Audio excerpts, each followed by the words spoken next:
Guys welcome back. അങ്ങനെ നമ്മുടെ വിനീത് ശ്രീനിവാസന്റെ വർഷങ്ങൾക്ക് ശേഷം എന്ന് പറഞ്ഞ മൂവി റിലീസായി. സത്യം പറഞ്ഞാൽ എനിക്ക് നല്ലൊരു രീതിയിൽ ഇഷ്ടപ്പെട്ട ഒരു ഫീൽ ഗുഡ് മൂവി, അതായത് ഫാമിലി ആയിട്ടൊക്കെ പോയി കാണാൻ പറ്റിയ ഒരു മൂവിയായിട്ട് എനിക്ക് ഫീൽ ചെയ്തത്. കാരണം പക്ക ഒരു വിനീത് ശ്രീനിവാസൻ മൂവിയായിട്ട് നമുക്കിത് കാണുമ്പോൾ തന്നെ ഫീൽ ചെയ്യുന്നുണ്ട്. ഇടയ്ക്ക് കുറച്ച് ക്രിഞ്ചൊക്കെ ഉണ്ടെങ്കിലും അതൊന്നും ഒരു പടത്തിൽ സത്യം പറഞ്ഞാൽ പടത്തിൽ ഒരു രീതിയിലും ബാധിക്കുന്നില്ല. പടം നല്ല നൈസായിട്ട് തുടക്കം മുതൽ ഒടുക്കം വരെ നമുക്ക് ഫുൾ ഇരുന്ന് എൻജോയ് ചെയ്യാൻ പറ്റും.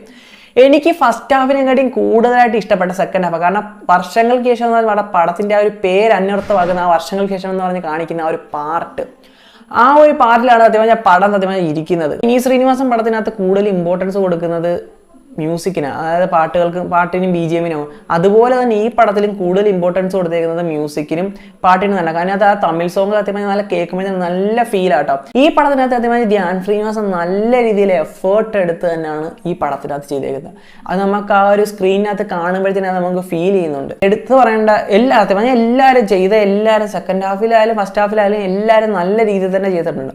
പിന്നെ നമ്മളെ നിവിൻ പോളി, അതായത് നമ്മുടെ നിതിൻ പോളിയുടെ എൻട്രി ഒരു രക്ഷയില്ലാന്ന്. നിവിൻ പോളി അതേപോലെ ഞാൻ കൊടുത്ത ക്യാരക്ടർ ഒരു രക്ഷയില്ലാതെ ഒരു പുള്ളിക്കാരൻ വളരെ നാച്ചുറലായിട്ട് നല്ല രീതിയിൽ നമുക്കൊക്കെ സത്യം പറഞ്ഞാൽ ഫുള്ള് ചിരിയായിരുന്നു. ആ നിവിൻ പോളിയുടെ എൻട്രി തൊട്ട് പുള്ളിക്കാരൻ പറയുന്നതായാലും ആ ഒരു പുള്ളിക്കാരൻ ആ ബോഡി ഷേമിൻ്റെ കാര്യമൊക്കെ പറയുമ്പോഴത്തേനും നല്ല രീതിയിൽ നമുക്ക് ആ ഒരു അവിടെ നിവിൻ പോളിയുടെ ക്യാരക്ടർ നല്ല രീതിയിൽ വർക്കായിട്ടുണ്ട്. എടുത്തു പറയേണ്ട ഒരാളാണ് നമ്മുടെ ബേസിലും സത്യം പറഞ്ഞാൽ നല്ല രീതി സൂപ്പറായിട്ട് ചെയ്തിട്ടുണ്ട്. എനിക്ക് നല്ല രീതിയിൽ ഇഷ്ടപ്പെട്ട ബേസിലിന്റെ ക്യാരക്ടർ ആയാലും ബേസിലിന് ഏത് സിനിമയിലായാലും ബേസിലിന് കൊടുക്കുന്ന ക്യാരക്ടർ നല്ല രീതിയിൽ ചെയ്തു വെക്കും. പിന്നെ നമ്മുടെ പ്രണവ് മോഹൻലാൽ, എനിക്ക് സത്യം പറഞ്ഞാൽ പ്രണവ് മോഹൻലാൽ സത്യം പറഞ്ഞാൽ കുറച്ചുകൂടെ ഇച്ചിരി കൂടെ ബെറ്റർ ആയിട്ട്, അതായത് പുള്ളിക്കാരൻ്റെ മാക്സിമം ആയിരിക്കും, എന്നാലും കുറച്ചുകൂടെ ബെറ്റർ ആക്കാം എന്ന് എനിക്ക് സത്യം പറഞ്ഞാൽ ഒരു ഫീൽ ചെയ്തിട്ടോ. കുറച്ചുകൂടെ ബാക്കി എല്ലാവരും എന്നാൽ കൊള്ളത്തില്ലെന്നല്ല, കുറച്ചുകൂടെ ബെറ്റർ ആക്കാം എന്നാണ് എനിക്കൊരു ഫീൽ, എൻ്റെ ഒരു അഭിപ്രായം. പടത്തിന്റെ തുടക്കം നമ്മുടെ പ്രണവ് മോഹൻലാൽ ഇരുന്ന് പാടുന്നൊരു സോങ് ഉണ്ട്.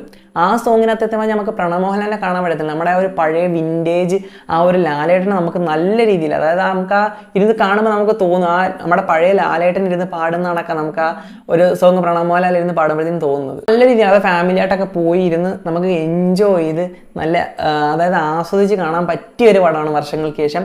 ടോട്ടലി നോക്കുകയാണെങ്കിൽ ഒരു രക്ഷയില്ല, കാണാം.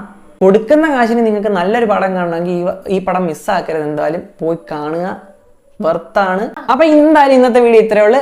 അടുത്ത വീഡിയോയിൽ കാണും വരെ ഇറ്റ്സ് മീ സൈനിങ് ഓഫ്.